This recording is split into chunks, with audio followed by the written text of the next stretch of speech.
தேர்தல் முடிந்த பிறகு மலை கிராம மக்களுக்கும் இலவச மகளிர் பேருந்து சேவை கொண்டு வரப்படும் என உணவுத்துறை அமைச்சர் சக்கரபாணி தெரிவித்துள்ளார். திண்டுக்கல் நாடாளுமன்ற தேர்தலில் திமுக கூட்டணி சார்பில் போட்டியிடும் மார்க்சிஸ்ட் கம்யூனிஸ்ட் கட்சி வேட்பாளர் சச்சிதானந்தத்தை ஆதரித்து ஒட்டஞ்சத்திரம் பகுதியில் அமைச்சர் சக்கரபாணி பிரச்சாரம் செய்தார். வடகாடு ஊராட்சியில் மலைவாழ் மக்களிடம் பேசிய அமைச்சர், மலைவாழ் மக்களின் நலனை கருத்தில் கொண்டு தேர்தல் முடிந்த பிறகு விரைவில் மலைப்பகுதிக்கும் இலவச மகளிர் பேருந்து சேவை கொண்டு வரப்படும் என தெரிவித்தார். அரசு பொறுப்பேற்ற முன்பு கீழே எல்லாம் நகர பேருந்து சென்றால் கட்டணமில்லா சலுகை. ஆனால் மலைப்பகுதிக்கு அந்த வசதி இல்லை. தேர்தல் முடிந்த பின்பு முதலமைச்சர் சட்டமன்றத்தில் அறிவித்துவிட்டார்.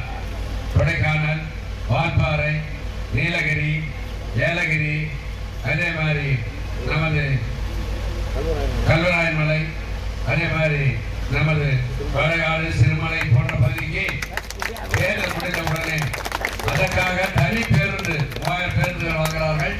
வடகாட்டுக்கு பெண்களை மட்டும் ஏற்றி செல்கின்ற வகையிலே தனி பேருந்து வரும் என்பதை இந்த நேரத்தில் தெரிவிக்கிறேன்.